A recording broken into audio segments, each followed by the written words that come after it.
রাতে ঘুমানোর সময় আমার স্ত্রী যখন আমার বুকের উপরে এসে শুয়ে পড়ল, তখন আমি বেশ বিরক্তি নিয়ে ওকে বললাম, সারাদিন কাজ করে রাতে তোমার জন্য একটু শান্তিতে ঘুমাতেও পারি না। এমন ন্যাকামো না করলেও তো পারো, তোমার জন্য কোনো কাজে শান্তি নেই আমার। আমার স্ত্রী তখন বলল, তুমি তো জানো আমি তোমার বুকে মাথা না রাখা পর্যন্ত ঘুমাতে পারি না। তুমি যত যাই কিছু বলো না কেন, আমি তোমার বুকেই মাথা রেখে ঘুমাবো। রেগে গিয়ে বললাম, তুমি মরে গিয়েও তো আমাকে মুক্তি দিতে পারো, রোজ রোজ এমন অশান্তি আমার আর সহ্য হয় না। এমন একটা বস্তা গায়ের উপর থাকলে কি কেউ ঘুমাতে পারে?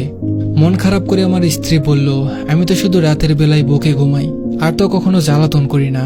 আমার মাথা ব্যথা করছে, একটু হাত বুলিয়ে দাও। এই কথাটা বলেই আমার হাতটা নিয়ে ওর কপালের উপর রাখলো। হাজারবার বলার পরেও, এমনকি গায়ে হাত তুলেও ওর এই স্বভাবটা আমি কোনোদিন পরিবর্তন করতে পারিনি। আপনারা নিশ্চয় ভাবছেন, আমার স্ত্রী আমার বুকের উপর ঘুমালে আমি কেন এত বিরক্ত হই। আসলে ওকে আমার এখন ভালো লাগে না। আমার অন্য একটা মেয়ের সাথে রিলেশন আছে, কিন্তু কিছুতেই মিতাকে বলতে পারি না। মিতা আমার স্ত্রীর নাম। এমন বেহায়া মেয়ে আমি খুব কম দেখেছি। ওর জন্য রাতে কণিকার সাথে তেমন কথা বলতে পারি না। ঘুমাতে এলে আমাকে ধরে রাখে, গায়ের সাথে মনে হয় খুব গরম কিছু লেগে আছে। মিতার কপালে হাত রেখে বুঝতে পারলাম ওর গা অস্বাভাবিকভাবে গরম, হয়তো জ্বর এসেছে। শীতের রাতে গরম কিছু কার না ভালো লাগে। আমি হাতটা ওর কপালের সাথে চেপে ধরে রাখলাম। ওর কিছু কষ্ট কমবে এই জন্য নয়, বরং এত সময় কম্বলের বাইরে রাখা হাতটা নিমেষেই গরম হবে সেই আশায়। সকাল 8টায় ঘুম ভেঙে দেখলাম মিতা আমার বুকের উপর ঘুমিয়ে আছে। গায়ে হাত দিয়ে বুঝলাম গা রাত থেকেই অনেক বেশি গরম হয়ে আছে। কয়েকবার ডাক দিলাম, কিন্তু কোনো সাড়া দিল না। ওকে বুকের উপর থেকে সরাতে গিয়ে খেয়াল করলাম আমাকে বেশ শক্ত করেই ধরে আছে।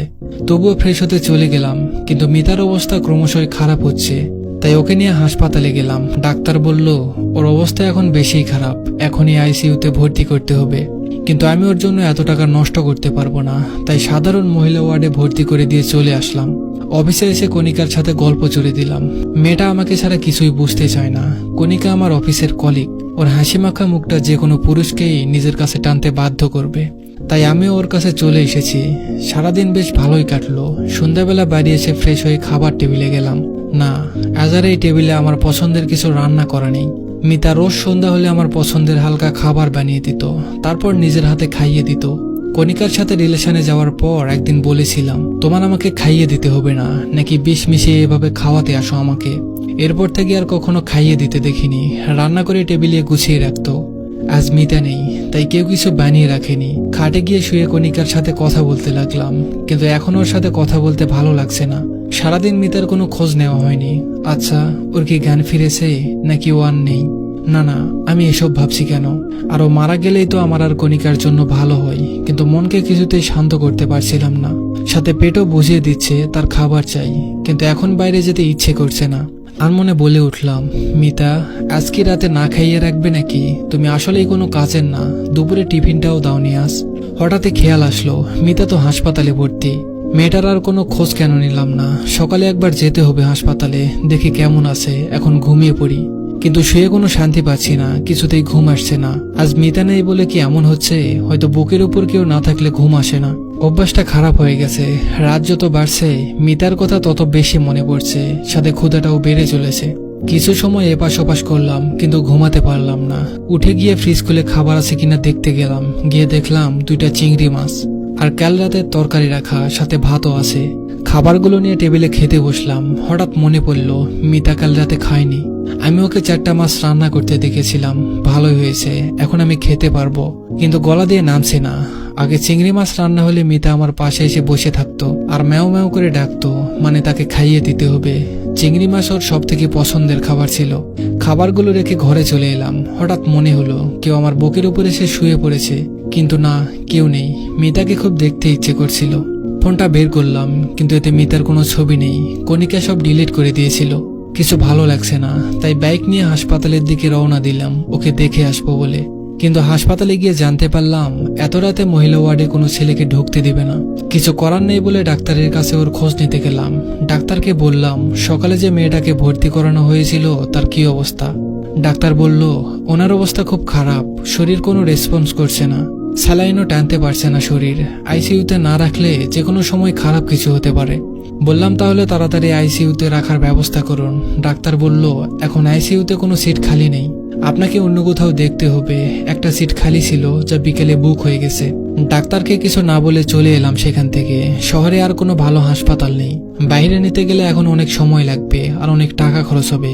বাড়ি ফিরে এলাম, কিন্তু বাড়ি ফিরলে মিতাকে বেশি মনে পড়তে থাকলো। কণিকার জন্মদিনে আমার কাছে টাকা ছিল না, অনেক চিন্তায় ছিলাম। তখন মিতা ওর গলার চেন আর নগদ 10,000 টাকা দিয়ে বলেছিল, আমার কাছে এত টাকা নেই, তোমার তো 20,000 টাকার দরকার, এতে হয়তো হয়ে যাবে, তুমি চিন্তা করো না। ওর দিকে এক পলক তাকিয়েছিলাম, ও মুচকি হেসে বলেছিল, তুমি চিন্তায় থাকলে আমার কষ্ট হয় অনেক, আমার এগুলো লাগবে না, তুমি নিয়ে নাও। চেনটা ওর মায়ের দেওয়া বলে ওটা আর বিক্রি করিনি, কণিকাকে দিয়ে দিয়েছিলাম। চোখের কোণে মনে হলো পানি জমা হচ্ছে। আজ অনেকদিন পর মিতার সাথে কাটানো সকল মুহূর্তের কথা মনে পড়ছে। আমাদের ভালোবাসার তো কোনো কমতি ছিল না, তাহলে কেন এত দূরত্ব তৈরি হলো আমাদের ভিতর? মিতা আমাকে নিজের সবটা দিয়ে আগলে রেখেছিল, তাহলে আমি কেন মিতাকে কষ্ট দিলাম? অফিস থেকে ফিরতে মিতা আমাকে রোজ জড়িয়ে ধরতো। একদিন ওকে বললাম, ছেলেদের শরীর লাগলে ব্যবসা করো, কিন্তু আমাকে এত বিরক্ত করো না। সেদিনের পর থেকে মিতা আর আমাকে জড়িয়ে ধরতো না। শুধু রাতে আমার বুকে ঘুমানোটাই পরিবর্তন করতে পারিনি। ওর নাকি আমার বুকে না ঘুমালে ঘুম আসে না।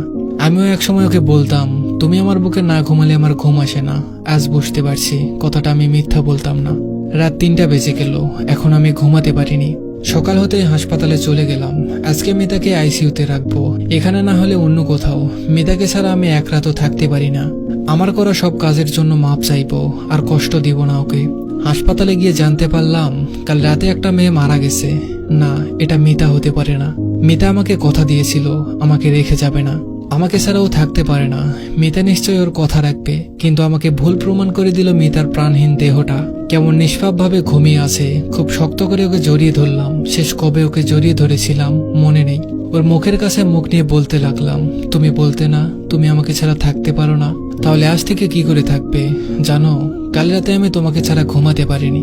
গায়ের উপর একটা বস্তা না থাকলে কি আর ঘুম আসে? কে আমাকে রোজ পছন্দের খাবার রান্না করে দিবে? কে আমাকে এতটা আগলে রাখবে? আমি তোমাকে আর কষ্ট দিব না। এই দেখো, আমি তোমাকে জড়িয়ে ধরে কথা দিচ্ছি, আমি আর কথার খেলাপ করব না। তুমি জানো কাল রাতে আমি তোমাকে ছাড়া কেমন ছিলাম? ভাতও খেতে পারিনি। তুমি আমাকে নিজের হাতে খাইয়ে দিবে না? এবার আর বলবো না তুমি আমাকে বিষ মিশিয়ে মেরে ফেলতে চাও, বলো না প্লিজ। আমার খুব ক্ষুধা লেগেছে, কাল রাতে আমি খাইনি জানো।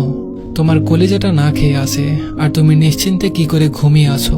আগে যেমন প্রতি রাতে আমার বুকে ওর চোখের পানিতে ভিজে যেত, আমি যেমন কিছু বলতাম না, ওর চোখ মুছে দিতাম না। আজ আমার চোখের পানিতে ওর বুক ভিজে যাচ্ছে, কিন্তু ও চুপ করে ঘুমিয়ে আছে। সত্যিই কি আমি আর ওকে ফিরে পাবো না? বাস্তবতা আর কল্পনা নিয়ে গল্পটা লেখা হয়েছে। দয়া করে কেউ খারাপ কমেন্ট করবেন না। যদি গল্পটা ভালো লাগে চ্যানেলটা সাবস্ক্রাইব আর পেজটা ফলো করে দিবেন। ধন্যবাদ সবাইকে।